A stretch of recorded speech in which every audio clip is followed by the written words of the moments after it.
Suspense.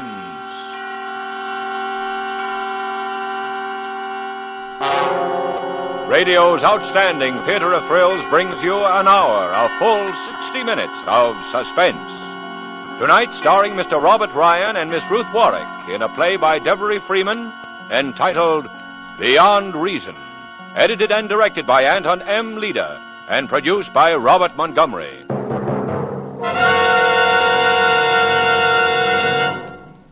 This is Robert Montgomery. For well over a year, on the average of 5 times a week, my newsboy and I have engaged in the same spirited conversation. Each evening I greet him with, anything in the papers? And each evening he answers with, no, same old stuff. Then I spend part of the evening reading the chronicle of the day's events, the same old stuff. And I learn that the tensions in the world are greater or lesser, that some people want high taxes and some people want low, that some people are born and some are married, and some are divorced and some are dead. Same old stuff. Yesterday a man walked out onto his front porch, lost his balance on the top step, and 1 minute later he was dead. An hour ago, a wife in Fort Wayne, Indiana, went to the hospital. 10 minutes ago, she became a mother.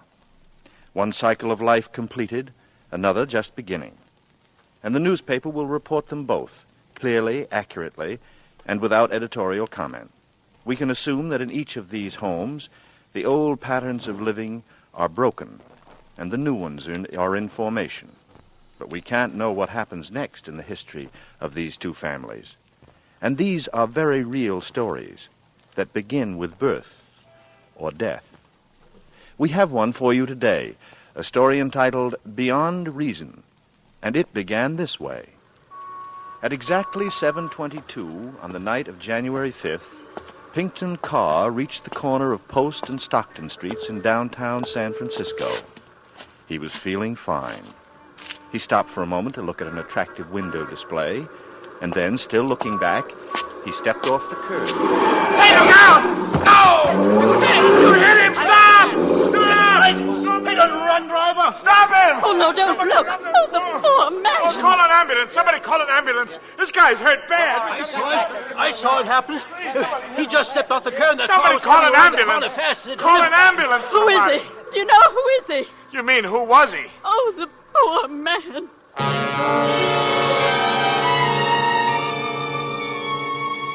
Next day, the newspapers put it briefly and concisely in a small headline on page 4. Businessman hit. Businessman hit run victim.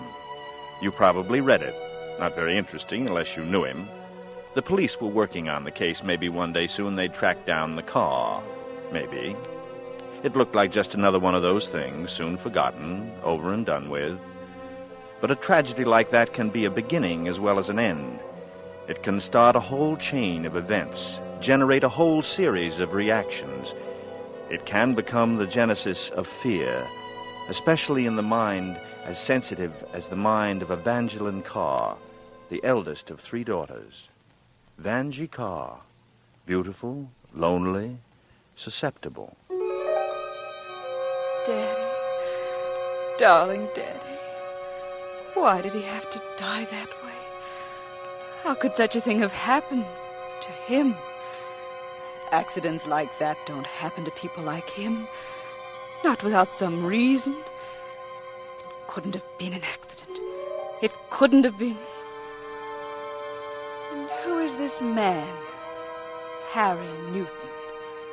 This man who suddenly becomes so important in our lives. My father's business partner, they say? Oh, but my father never had a business partner. Never, I'm sure of that. He would have told me. But then, who is Harry Newton? He was a hard one to pin down, Miss Carr. Doesn't have a home, not even a permanent address. He just seems to drift around. Was he up here in San Francisco the night my father was killed? I checked that. No, he wasn't. But he was here that day. In fact, that's the day your father and he signed the papers that made them partners. That day? Yeah. That's the date on the contract. He left Frisco on the 4 o'clock plane. Accident happened about 7:30. Yes. He seems to be the promoter type. Somebody else always takes the risk.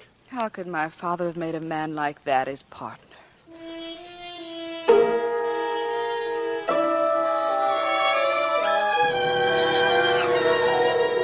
The contract is perfectly legal, Vanjie. He is your father's partner. But why? Why did Dad ever take him in?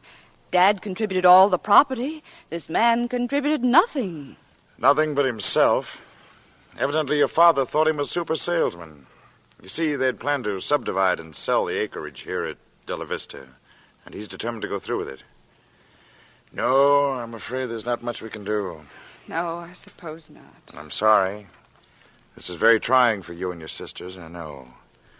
Perhaps when he comes up here, we can persuade him. He's coming here? Of course, to look the place over.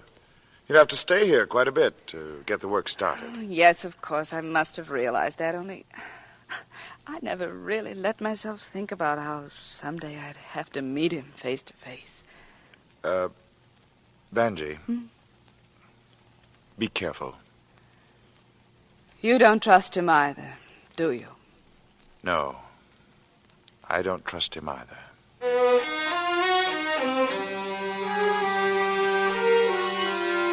Just an everyday accident, but it can be the beginning of many things, especially when the dead man leaves unfinished business behind. Unfinished business and 400 choice suburban acres between the highway and the sea.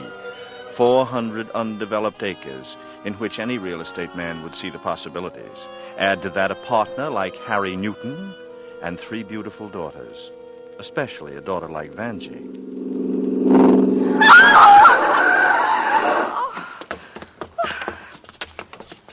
Are you hurt? No, I guess not. I just fell down getting out of your way. Here, let me brush you off. I'm sorry. I came around the bend and didn't see you until... Oh, no, it was my fault. I shouldn't have been walking in the middle of the road, daydreaming like that. I'm all right, thanks. The receiving hospitals are made for people like you. I know. I started out at the age of 2, playing with electric light sockets. Well, since I nearly knocked you down, I better introduce myself. My name's Harry Newton, and I always cross streets when the light is green. Getting by in life merely requires the ability to take advantage of green lights. And the ability to recognize red lights. Huh? I'm Evangeline Carr. So you're Vanjie, the beautiful one. No, Grace is the beautiful one. And Susie? She's the cute one, the baby. And you, Vanjie? Oh, I'm just me, Vanjie. The plain one, the old maid. Just because you're the oldest? Mr. Newton, you wouldn't be interested in me. No? Maybe I like plain girls.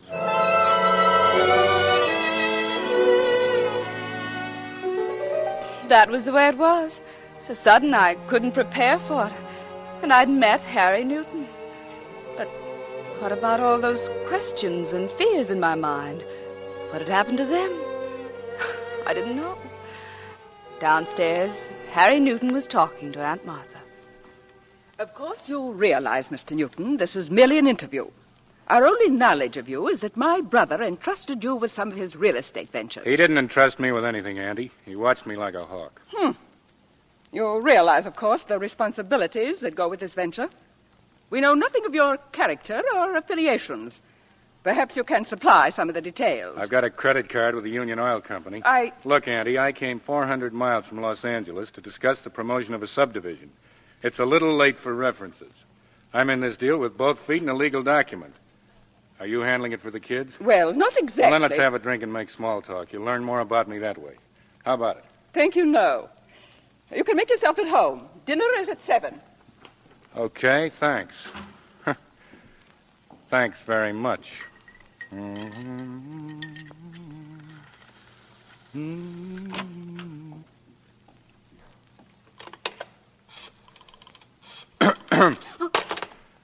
Never let a lady make a phone call when she doesn't know she's not alone. That's rule number... Who are you? Harry Newton. Who are you, Grace? No, I'm Susie. The youngest. You're the man who murdered my father. That's a pretty big statement for a little girl. I say it only as an apology for having thought it. I accept your apology. Only don't say it again. I won't. You going back to Los Angeles soon? Tomorrow. Would you like company? A passenger? I said company. Your aunt will ask for character references. I didn't ask for any. You got yourself a ride, Junior. You wouldn't be thinking of leaving earlier. I'm sleeping over. Our first customer is coming to dinner. Who?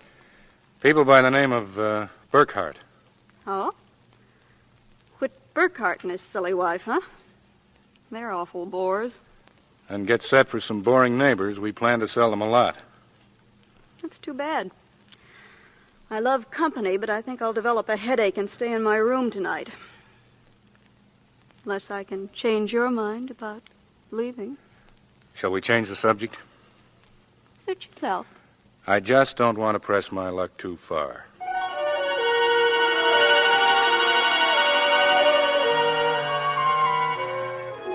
All that evening, through dinner with the Burkharts, through the business talks that followed, all I could do was watch him, listen to his voice. I'd never expected a man like this. Never expected him to make me feel like this. Like I felt when he smiled and said goodnight. Like I felt when he drove away with Susie for Los Angeles next morning. And like I felt when he called me long distance. How are you getting along up there without me, Vanjie? Oh, I suppose we're just barely managing. Good, I'll have to hurry back. The surveyors will be here next week. Who cares? But I don't want to waste this call talking business. Well, then I just want to talk to you. Still an old maid, I hope. I'm afraid so. And still as plain as ever. Yes. Wonderful. Don't ever change, Vanjie. All right. Why did I laugh? And why did I go around walking on air? He was just flirting, probably with a purpose, for business reasons. But I didn't care. I knew it was crazy, but I didn't care. I counted the days until he'd be back. When he came, he brought me a gift, a quilted velvet robe. Aunt Martha said it looked like the inside of a coffin, but I liked it. And I liked the funny little note that went with it. After a few days, seeing him, talking to him, began to fill my thoughts so completely that I couldn't sleep. So one night I walked down through the rose garden to the little tea house on the edge of the palisade. I was sitting there, watching the moonlight and the surf far below. Don't think anything personal. You're not alone. Oh, it's you. What's the matter? No sleep tonight? I have things on my mind. Like real estate? And, me? Yes. I'm trying to make some sort of plan. I just like to feel my way along, see how far I can go. Plans are good to start with, then you follow your instinct. I like to know where I'm going. And you don't? I'm not sure. You've never asked me a lot of questions like the others. But I suppose you've been wondering why your father and I were doing business together, why he invited me in. I knew there must have been a reason. Reason? I met him in Palm Springs, gave him a tip on a horse, and it won. He figured he owed me something. That's hard to believe. Isn't it? Well, of course, he liked me, too. He thought I had guts and brains. Beyond that, he didn't want to know a thing. And if he had? I'd have told him. Come here. Harry, no. You still afraid to follow your instincts? I don't know. Come here.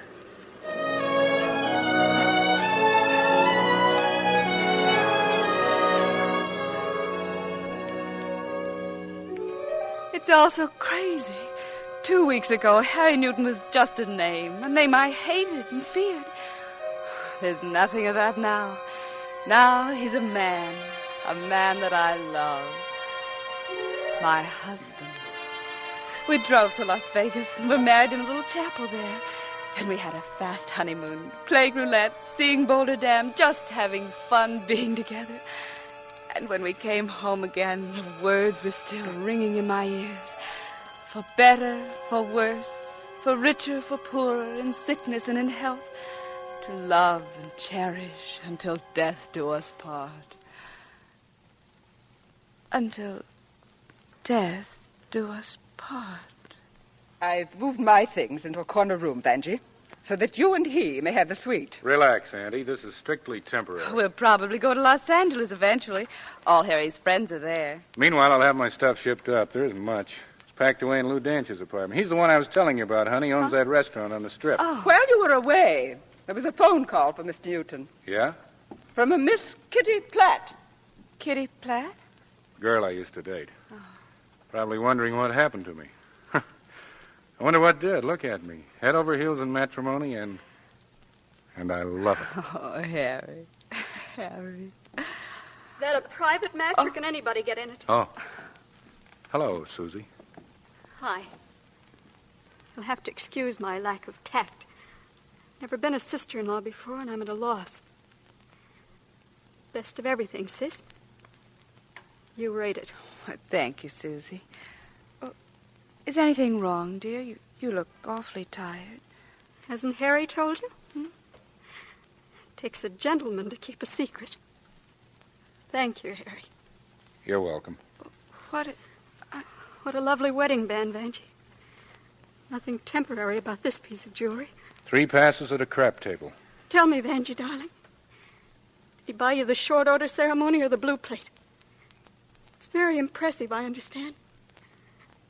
Bless, O Lord, this ring, that he who gives it and she who wears it may abide in thy peace. Let us pray. Susie. Susie, dear. Harry. That's a sick girl. You mind if I speak to her? As a member of the family, I feel I have the privilege of helping. I'll be right back. But Harry... Vanjie! Vanjie! What? Oh, what is it, Aunt Martha? Well, I didn't want to talk to you, dear, while he was with you. But I'm worried about Susie. She's been acting very queerly. Not eating and so jumpy.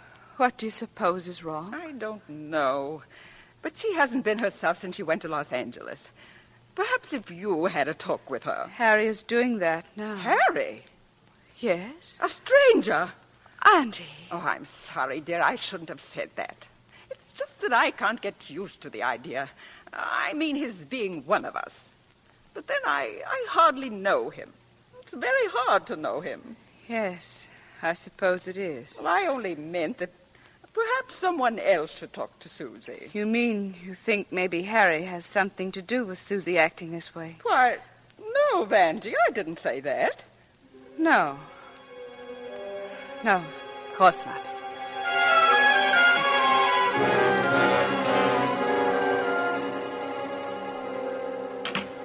Harry? Yeah? How is Susie? She'll be okay. Maybe I better talk to her. Leave her alone. She won't tell you anything. Then you tell me. It's one of those things.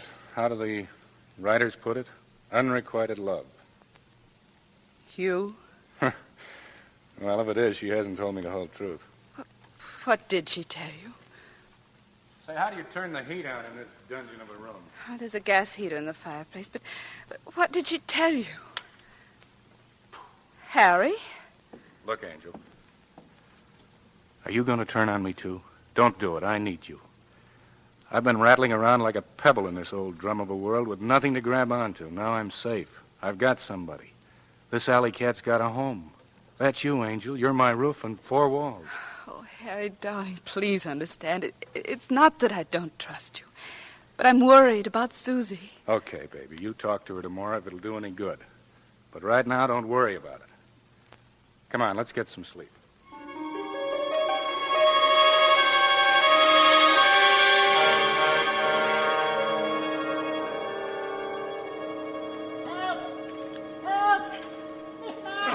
What is that? What was that? I don't know. What time is it? 6 o'clock. It's Aaron, I think. Who's Aaron? He's the gardener. Quick, he must be below that window there. What's up? It's Miss Susie. Susie, what about her? What about her? She's dead. Dead. Dead!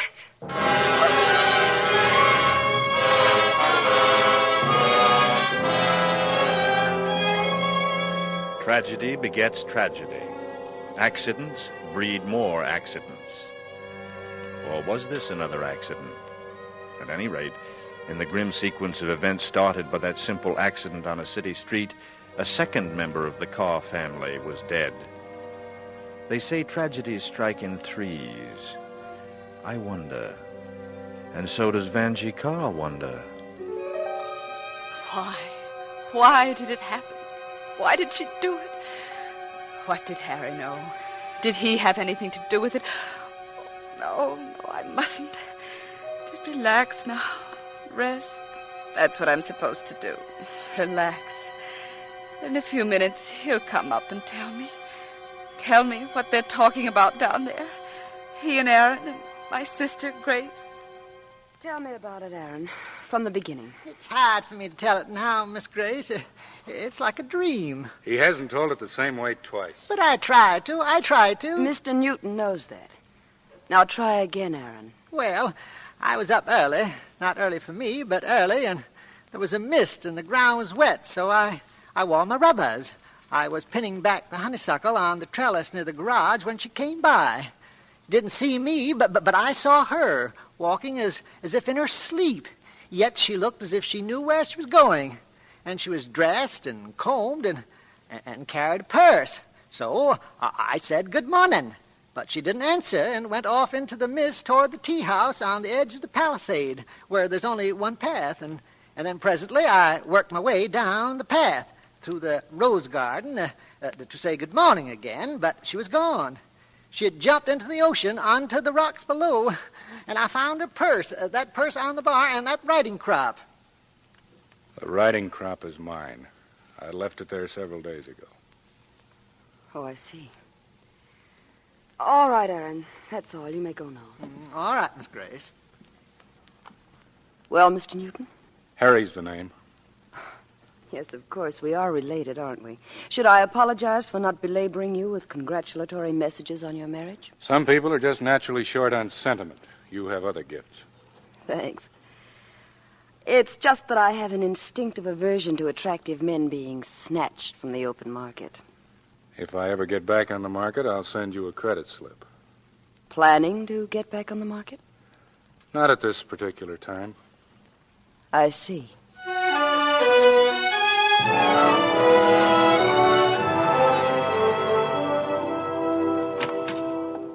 Anybody here? Vanjie. Don't turn on the light, Harry. I look awful. Now, relax, Angel. I know how upset you are, but you've got to relax. I can't. Oh, Susie. Susie, you poor baby. Take it easy. This way you'll just fly apart, springs and wheels and everything. You're going to have to rest a few days. Oh, I want to know everything, Harry. Who was it? Who did this to Susie? I lied to you. Oh, no. I lied when I said Susie chose me as a confidant. The way it happened, I stumbled into the middle of her romance by accident. Then who? A neighbor of yours, Whit Burkhart. Whit Burkhart? But, oh, no, he's married. Yeah, you see, I bumped into them in a quiet little restaurant in Los Angeles. I was about as welcome as bad news in a collect telegram. I grabbed a quick one at the bar and ran. But is that all? No. Susie made it her business to see me the next day. She wanted me to promise not to tell anyone I'd seen them together. I let her talk, and she did. Plenty. It wasn't nice the way she told it, crying as if her insides were splintered. This fellow Burkhart had met her in Los Angeles to let her know that they'd come to the end of the line. He was afraid his wife was getting wise, so they had one last rendezvous. That's all, except the way she loved this guy. He must be all right. Oh, no, Harry. A man doesn't have to be all right for a woman to love him.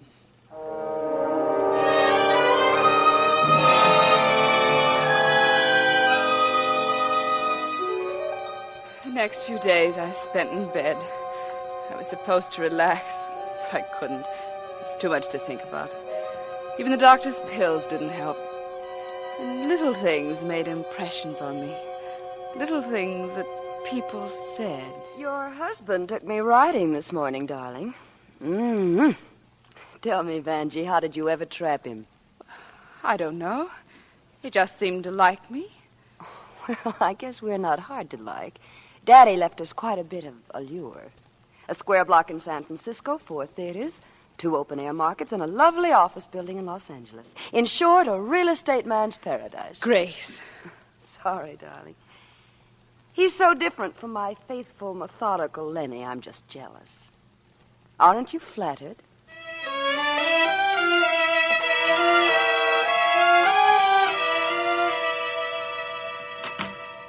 Well, got you making yourself irresistible. Oh, I just got tired of looking like something that's been left out in the rain. Flowers do all right.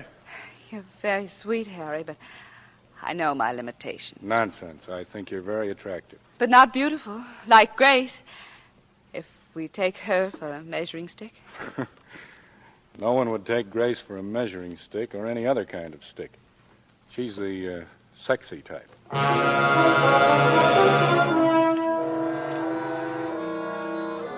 Nice of you to come, Mrs. Burkhardt. Cigarette? No, thanks. Whit made me give up smoking. He really babies me, that man. Forced me to go away for a 2-week rest. I told him I felt fine, but he insisted.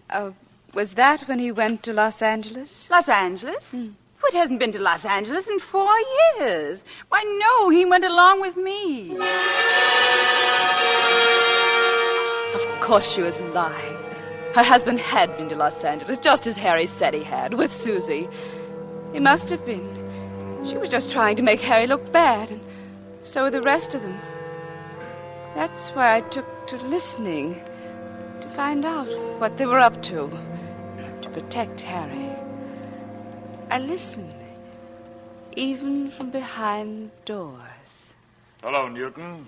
You remember me? Gurney, the lawyer? Uh-huh. Is Mrs. Newton too ill for a visitor? Yes, she is. What do you want? It's in regard to your suggestion, Mr. Newton, that arrangements be made to give you power of attorney in matters pertaining to Della Vista. You can lower your voice. I told you my wife is ill. Any request of that nature should be gone over with all parties concerned. I said lower your voice. Of course,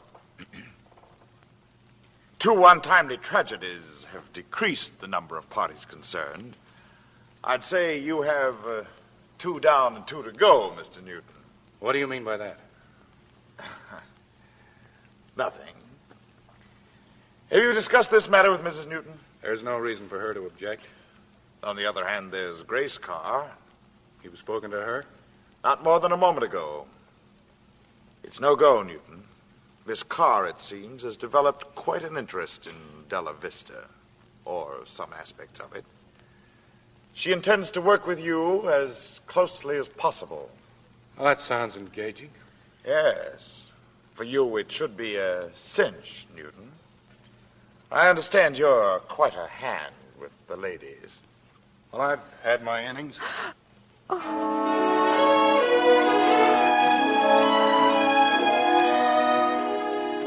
I listened to everything. Sometimes I woke up in the middle of the night and listened. Listened to Harry and Grace downstairs talking, laughing. They laugh together a lot these days. Harry, you're wonderful. I don't know how you did it. What's up, partner? Telegram from Jim Strand. He's willing to talk terms, and he's free to talk tonight. Well, for heaven's sake, let's be sociable. Maybe we can have the deal signed and moving tomorrow. That means staying over in San Francisco tonight. I'll take care of the hotel reservations. Oh, high pressure, Harry. We'll take him to the best restaurant in town, and we'll order their best meal. Are you worried about your figure? No. Are you worried about it? See you later. Hello. I want the Grosvenor in San Francisco. A charming little hotel. Oh, it's you. Hello, Angel. Thought you were in bed. How's your headache? Better? I'd like to go along with you, Harry. Tonight? In your condition? What's wrong with me? Don't you want my company? You're not up to it. You're sick. I said I'm better. I've decided to help you. Help me? Grace helps you. She tags along. Can't I tag along, too?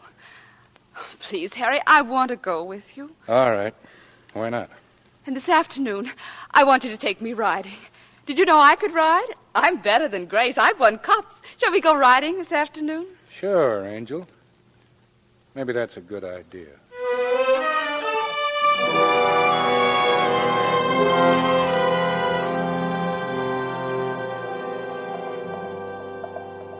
What's that, Grace? No, I don't know, Aunt Martha. I can't see. The fog is rolling in. It's a horse. But no rider. Is it Vanjie's? Well, Harry's. It's tearing down the path toward the highway, probably heading for the stables. Aunt Martha, something's happened. I knew it. I knew it. Come on. Here comes the other one. It's Harry. He's carrying Vanjie. Oh. Hi! Hi. Help me get her up to her room. Please stop acting silly. I wasn't hurt a bit. Yes, she was. Her shoulder's bruised. I'm calling Dr. Rupert. And what's more, you're going to the clinic tomorrow for x-rays. No sense taking chances. What happened? A horse bolted. Why? I don't know. Maybe Harry does. Yes. He was riding just behind. Did you see any reason for it, Harry? No, not a thing.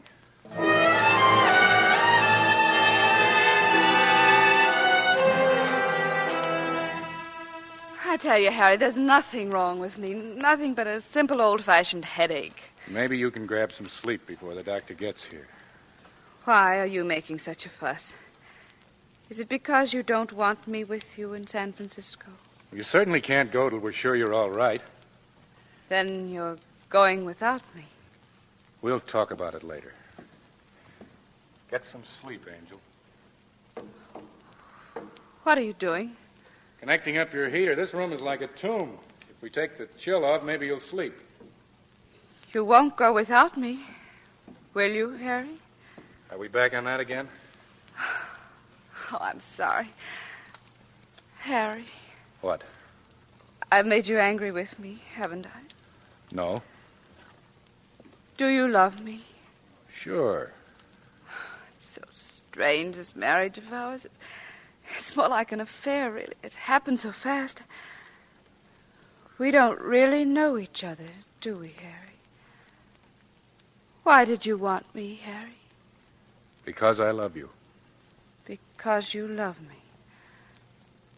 Yet if I were gone tomorrow, would there be another to take my place, as there were others before me? Oh, no, don't answer that. I get sillier by the minute. Forgive me, darling. There's nothing to forgive. Yes, there is.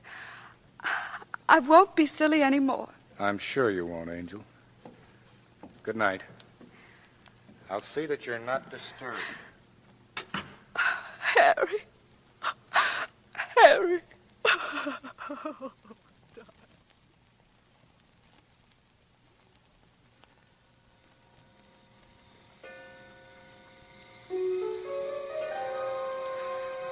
I'd come to that state of mind. And the senses are so drugged with fatigue, there's an end to caring. Almost. All the doubts, the fears loomed up and enveloped me. And yet, I was getting drowsy. Reality was becoming distorted into nightmare. There was a strange ringing in my ears, and I began to see things like a dream. I thought I saw Pookie, my canary, lying in the bottom of his cage, with his little legs thrust stiffly upward in death. Then I was hearing things like a hissing snake. And down on the floor, I saw it, coiled up by the heater. I must.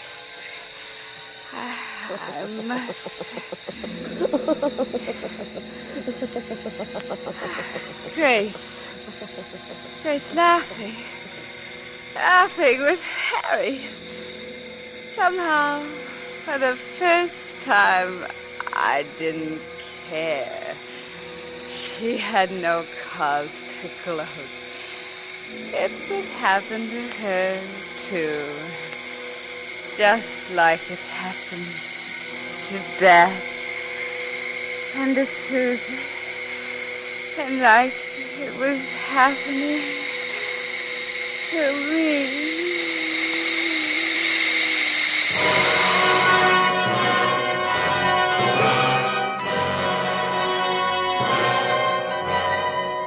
In tonight's full hour of suspense, Mr. Robert Ryan appears as Harry Newton and Miss Ruth Warwick appears as Vanjie Carr in Beyond Reason.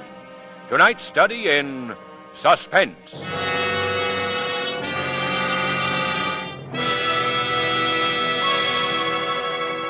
just a moment, we will return with Act Two of Suspense. This is CBS, the Columbia Broadcasting System.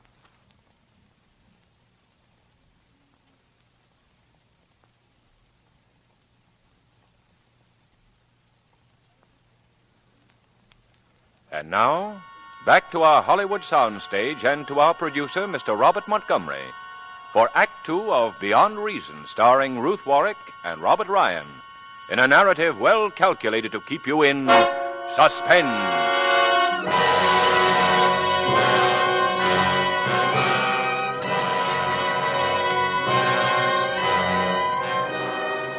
It all started with a fatal accident on a street corner in San Francisco. You probably read about it in the papers a few weeks ago. Just an everyday accident. But it was an end and a beginning. An end for Pinkton Carr, who was killed, and a beginning for his 3 daughters and Harry Newton. But with the sequence of events half played through, there are now only 2 daughters. 1 down and 2 to go. And right now, lying on the bed in her room, is Vanjie Carr, the hiss of gas loud in her ears, drowning out the thoughts, the fears, and the voices of Sister Grace and Harry Newton in the living room below. Harry, I told Jim Strand we'd meet him at 9. We can make it if we hurry. Where's Auntie? She's resting. Okay, let's go. Well, what about Mrs. Newton? Shall we take a peek? No, she'll wake up if I go in. Let her sleep. I could be back by midnight if we hurry. Let's just go.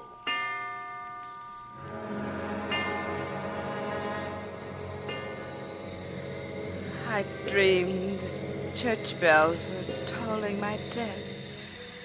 How someone was stuffing my throat and nostrils with cotton padding.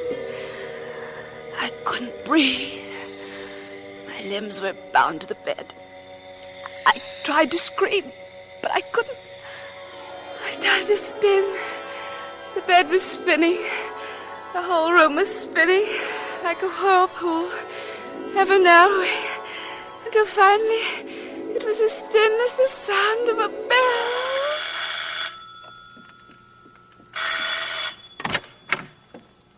Oh, Dr. Rupert. I just got your message. Been out all day.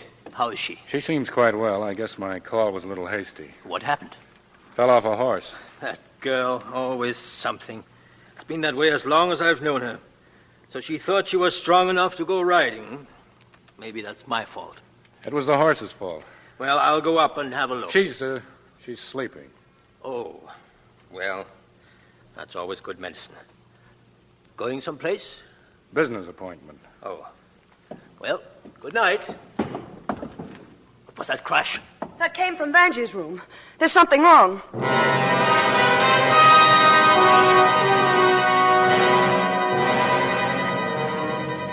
It was darkness, darkness, and flashing lights, changing colors, shifting designs, noises that are somehow recognizable as human voices.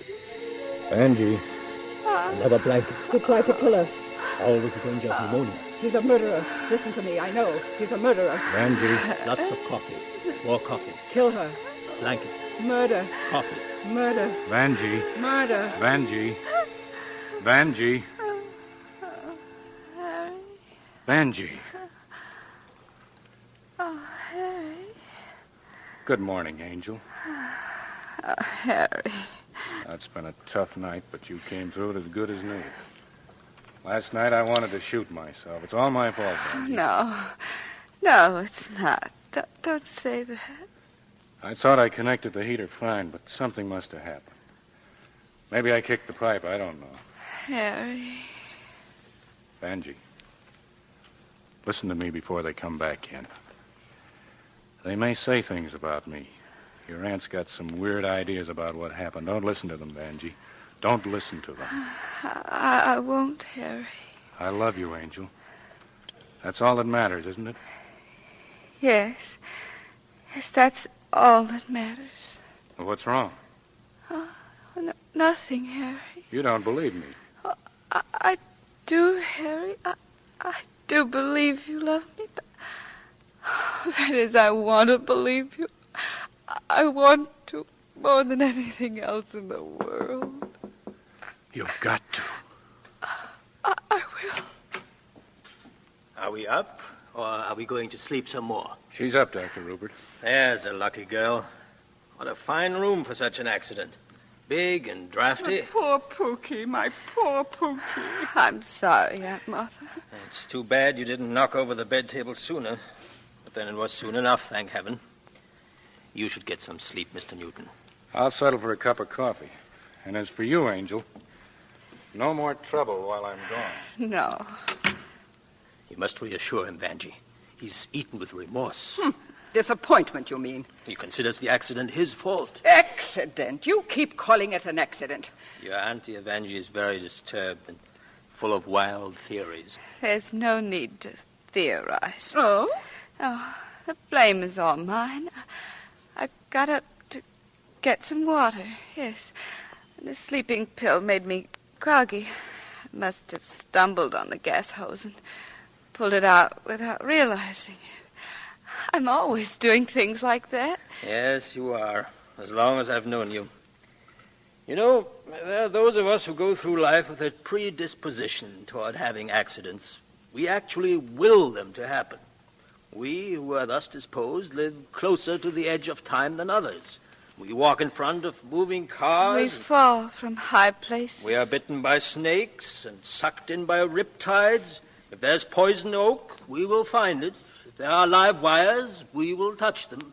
We are wedded to calamity. We are indeed. Wedded to calamity indeed.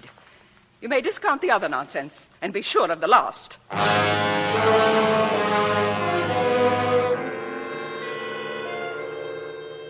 Wedded to calamity. No, I mustn't listen to such things. I mustn't think such things. How could I?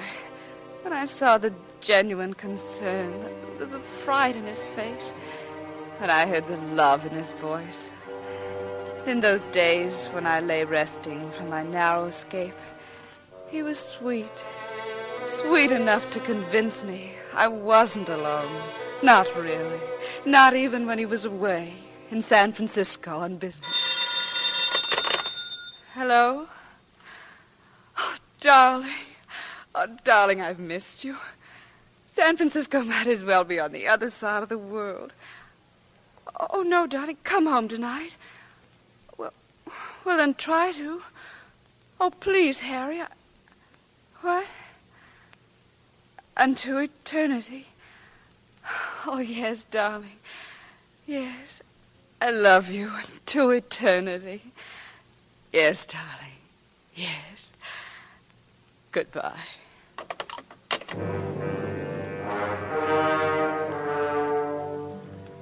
But suddenly, I was feeling alone again. Unto eternity, it said. But what did he mean? Eternity? The word made me shudder.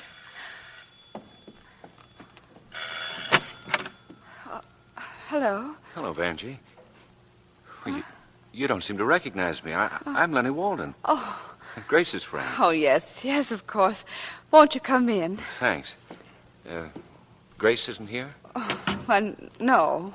I didn't really expect her to be. I just thought that... You two haven't quarreled, have you? No.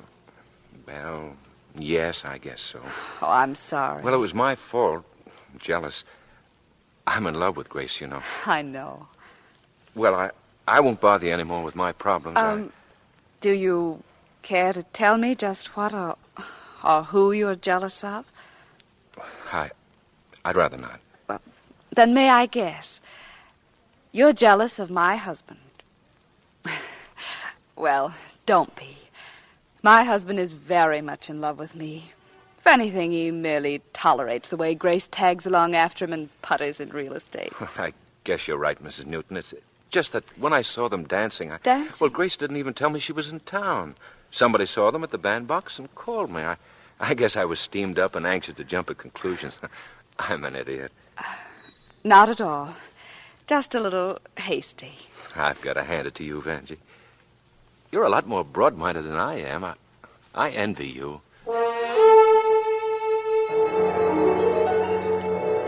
Envy me? envy me when I was so alone and frightened. When he'd gone, I went upstairs to our room. Frantically, I looked through his luggage, went through his clothes, searching for some clue to the man I married. But there was none. Nothing. And I had to know. Now I had to know. Long distance. Give me the Hotel Grosvenor in San Francisco. Thank you. Oh, I had to know. I had to talk to him, ask him to come home, or go to him, anything. Grosvenor. Mr. Newton, please. Room 724. One moment. Hello? Hello? Who is this?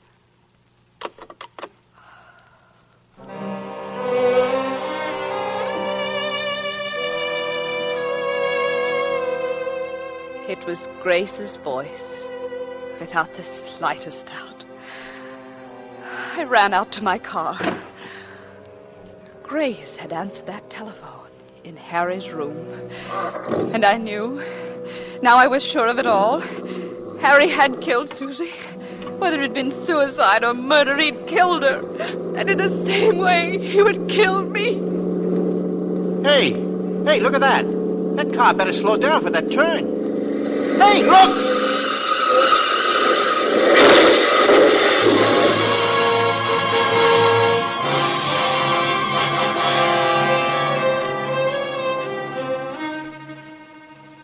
You see, the sequence of events comes to full circle. It started with an automobile accident. Was it going to end with another one? At least this was one they couldn't blame on Harry Newton. Vanjie simply drove too fast, tried to take a shortcut to San Francisco through a tree, rushing to her husband. In the end, he had to rush to the emergency hospital to her. But she was all right. The indestructible Vanjie. Perennial accident case, always smelling of antiseptics and painted with iodine. I lay there between hospital sheets, pretending that the hypodermic needle had put me to sleep. But I was listening to Dr. Rupert as he talked to Harry and Aunt Martha. The night of your wife's first unfortunate experience, I had a vague suspicion that the circumstances were not entirely accidental. What do you mean? Vanjie has twice tried to take her own life. I don't believe it. It's true. For people like Vanjie, it is sometimes harder to find the dividing point between accident and suicide. There's a certain will to die, a subconscious compulsion which invites disaster. It's nonsense. Go on. In the matter of the gas heater, Vanjie said herself she pulled the flexible pipe by accident. Was that accident or intention? I don't believe she ever did it. It was he who really pulled the cord. No, I think it was Vanjie. She invited disaster again tonight, driving a car off the road at high speed. Was it accident, or did she suddenly cease to care whether the car made that curve or not? Or did somebody tamper with a steering wheel on her car? You'd better stop that, Andy. Please, Martha. You'll know, too, that the tendency seems to run in her family. Her father stepped in front of a moving car. How do we know even that? And Susie leaped to her death off a cliff. Or was pushed. Times Vanjie was drawn to self-destruction were times of mental depression. We've got to work to save her. I'll do anything, Doctor. Anything you say. There'll be a lot for you to do. First of all, You have it all figured out, haven't you, Dr. Rupert? rest is the best. And you're right, of course. Except for that about mental depressions. That's not what causes it. It's the fear. Fear of being alone, of not being loved, of not being loved by Harry Newton. I heard what he said. He'd do anything. But he didn't fool me. I know he wants Grace. I'm in his way. I know. They're gone now. Oh, it's stifling in here. So close. I must have some air. There. That's better. Now, there was a little razor-sharp blade here a little while ago. They used it to make a blood test. Oh, but it's gone. No matter. In the lavatory, just off my room, there'll be a drinking glass. If I can break that without too much noise. Glass cuts. Yes, glass. is it, nurse? What's happened? Mrs. Newton, she's gone out that window. Well, stop her! Stop her! She can't have gone far. Notify the highway patrol and tell Mr. Newton. Yes, Doctor. We've got to find her to protect her from herself. And from him. What? Don't you see? You've given Harry Newton the soundest alibi in the world. Your assurance that Vanjie is bent on suicide. Oh, what did Aunt Martha mean by that? The soundest alibi. Oh, no matter. I pressed close to the bathroom wall with one shoulder tucked in the corner. They didn't think to look there. Oh, but someone was bound too soon. Bella Vista. That was it. If I was going to die, I wanted to go home to die. I waited till my room was empty again. Then I went to the open window. If I could get to my car.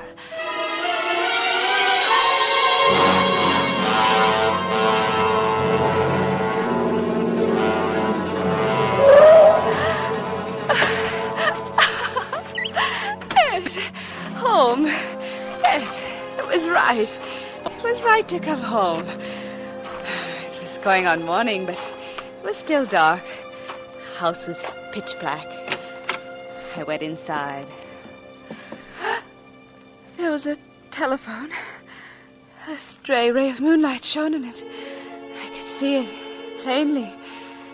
And I remembered unto eternity. To have and to hold until death do us part. With this ring I thee wed. This ring and 3 passes at a crap table. I went upstairs.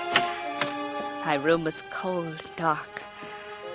One of his shirts was still on the floor where I'd thrown it in my frantic search of his things. It was a sports shirt. He'd said he wouldn't need a sports shirt in San Francisco. I hung it up in the closet. The room was in order otherwise. There was water by my bed and the sleeping pills. I emptied the bottle into my hand and counted them. 1, 2, 3, 4.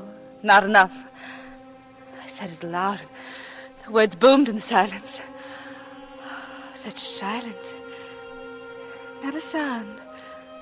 Not even the stirring of Pookie in her cage. I looked toward the empty cage and shuddered under the sudden chill.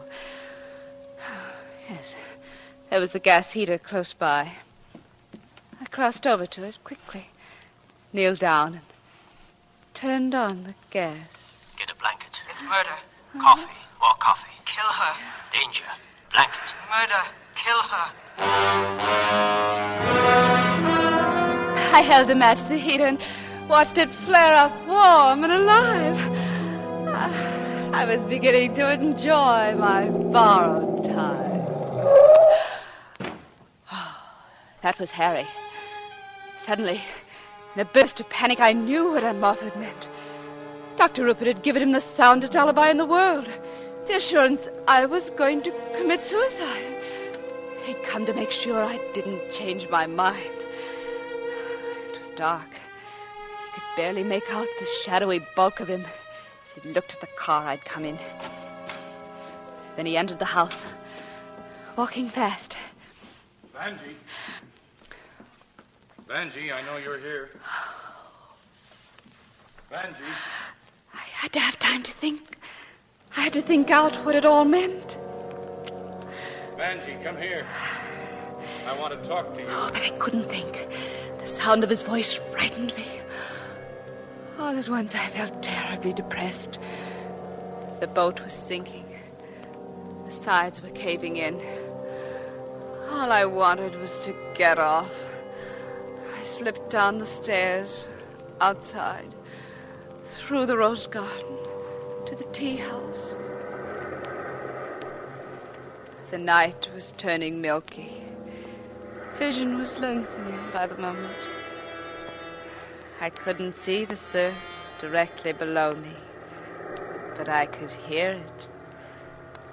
I thought of Susie, and I leaned on the rail above the retaining wall. And Then I heard his footsteps approaching through the rose garden, through the morning mist. Good morning, Angel. Not talking this morning, Mrs. Newton? I can't see you, but I know you're there. Don't come any closer. Is your hand on the rail, Angel? Are you poised and ready? Or are you hoping for a reprieve? Something I'll say that will turn despair to ecstasy. Don't come any closer, Harry. I mean it. I'll jump. And what's holding you back? A thread? A lingering hope? Yes. That I love you? Yes. That I don't love Grace? Yes. So that's it. You know it is. Harry. What? Have you come to kill me? No. You have a perfect alibi. Dr. Rupert said I was a potential suicide. I know. If you push me off under the rocks below, as you pushed Susie, because you were through with her, it'll be just as perfect a crime, an obvious suicide. Whit Burkhardt's wife spoke to you. Yes. She could have been lying. I know. And you called my hotel last night, didn't you? And when Grace answered, you hung up. I figured that out and called you back with a beautiful explanation ready. That I'd gotten Lenny Walden and Grace together to patch up their differences. You're lying, Harry. If you think so, why don't you jump? I will. I won't let you push me. I'm not going to push you. How do I know? You don't. The act and the proof are both one. If I push you, I must want you dead. If I don't push you, I must want you alive. Isn't that so? Yes. You have to stand there and wait for the proof. Harry, don't! Jump if you want to, but I assure you, Vanjie, the proof is worth the anguish. This is it. Irene Burkhardt was lying or she wasn't lying. I killed Susie or I didn't. I want you or I don't want you. Total proof. Clear, concise, and quick. Harry! Harry! Don't! If you come any closer, I'll jump!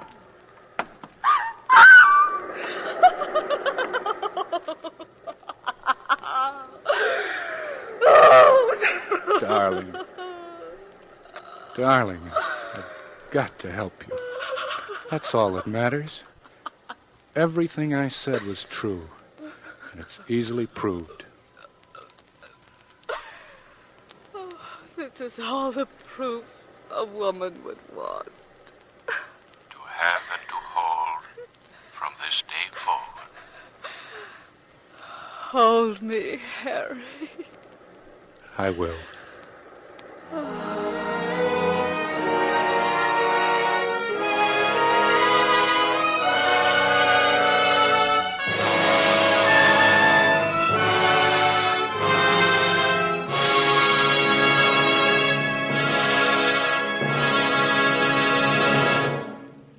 Our grateful thanks to Robert Ryan and Ruth Warwick. You gave us the excellent performances we expected from an actress whose talent and versatility we've applauded many times before, and from an actor whose outstanding work in Crossfire has deservedly won him an Academy Award nomination. Next week, for Suspense, we have selected the story of a successful young man whose gifts are many. He is handsome in youth, charming, and intelligent. He is a poet of considerable ability, and his fame is far-reaching. Beauty and comfort attend his everyday pattern of living. But over him reigns an element ominous and unseen, an element we call suspense. Next week, then, The House by the River. Mr. Montgomery may currently be seen in the Universal International production Ride the Pink Horse. Mr. Ryan may soon be seen in the RKO production Berlin Express. Miss Warwick's current picture is 20th Century Fox's Daisy Kenyon. Beyond Reason, an original story by Devery Freeman, was edited and directed by Anton M. Leader. Lud Gluskin is our musical director and conductor, and Lucien Morawek composes the original scores. Next week, hear The House by the River on radio's outstanding theater of thrills, 1 hour of suspense.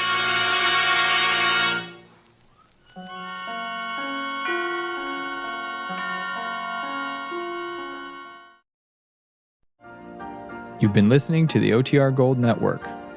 Find more classic radio at otrgold.com.